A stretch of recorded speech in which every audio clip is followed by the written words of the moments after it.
I can still vividly remember travelling through the dark, headcrab-infested tunnels beneath City 17. Memories of playing Half-Life 2, Episode 1, on a wheezing old laptop that couldn't even consistently render the walls, have consistently stuck with me to an extent beyond most else. For a long while, the zenith of my list for video games was dominated by the Half-Life series. I mean, they were some of the main things that got me into the medium itself as a kid, behind what, like, Doom, maybe? I don't need to sit here and explain to you how the original game revolutionized the FPS genre and redefined what people thought a video game could be, or explain how its sequel went ahead and changed the industry and very art form all over again. This is well documented by writers more qualified than I, not to mention conveyed by better speakers, and even if I was worthy of the task, it's still a pretty redundant one a decade after the fact now. So if you missed it, Mark Laidlaw, the once lead writer of the Half-Life games, released a version of what was essentially the plan he had for the story of Half-Life 2 Episode 3, It's something you should read if you haven't, and people have made versions that revert all the names Laidlaw changed, for presumably legal purposes. It's certainly worth the time if you care or ever did care about the story of Half-Life.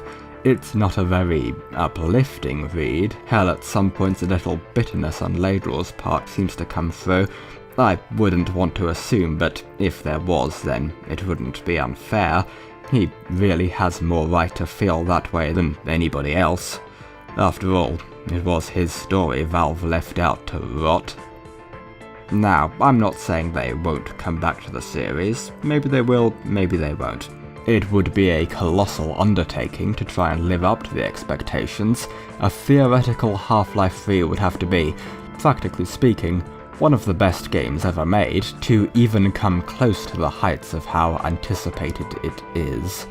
Not to mention Valve's a pretty different company now. It's hard not to feel like they aren't the developers that made Half-Life as much as they're the corporate entity behind Steam at this point. Maybe there's even an argument to be made that it would be better if they left it. I don't know. Honestly, I feel like I let go a long time ago. But I think reading Laidlaw's epistle opened some of those wounds again. Don't get me wrong, I appreciate the closure. That was good. Certainly better than what Valve was giving us. But when it dropped, all the discussion... I remember reading through the 4chan threads. There was all the venom you'd expect from the territory, but there was joy too. In the memories. In what the games meant to so many people. It made me think back to those dark tunnels beneath City 17, to pushing through Black Mesa's labyrinthine hallways, to driving on that road to White Forest, to dragging that damn name with me while I did it, to trawling through every article the wiki had, staying up late on school nights as I consumed every bit of lore we got from this universe, little as that really was compared to the potential, to that cliffhanger they left us on, to playing Episode 1 on a crummy old laptop that could only run it at 10 FPS and would only render half the walls at a given time, to that lift ride up out of those headcrab-infested warrens into the first sunlight you see in the game, and as you step out into the ruins, the citadel that once stood as a looming symbol of the Combine's supremacy, now a monument to your victory. Half-Life might fade, shrinking and shrinking like the process of a radioactive decay that is its namesake, until nothing is left. But whether you want to let go of hope or desire that we'll see it again, it still gave us those memories. You know, I've wanted to make a video on Half-Life and Valve for a long time now. I've written a good few scripts on the topic, even this one's gone through a couple of rewrites, but it isn't the first I released. That would be a video called Fuck Valve's Constant Silence. It was a mess, and I conveyed my point so poorly that I decided to make it inaccessible soon after it came out.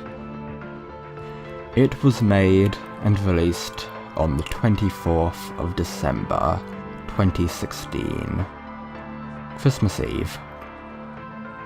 But I wanted to do it right. I owe Half-Life that much. So then, regardless of what is to become of the once great franchise, regardless of if there'll ever be anything more worth saying about it, and regardless of if it really has been left out to die. Thanks for the memories.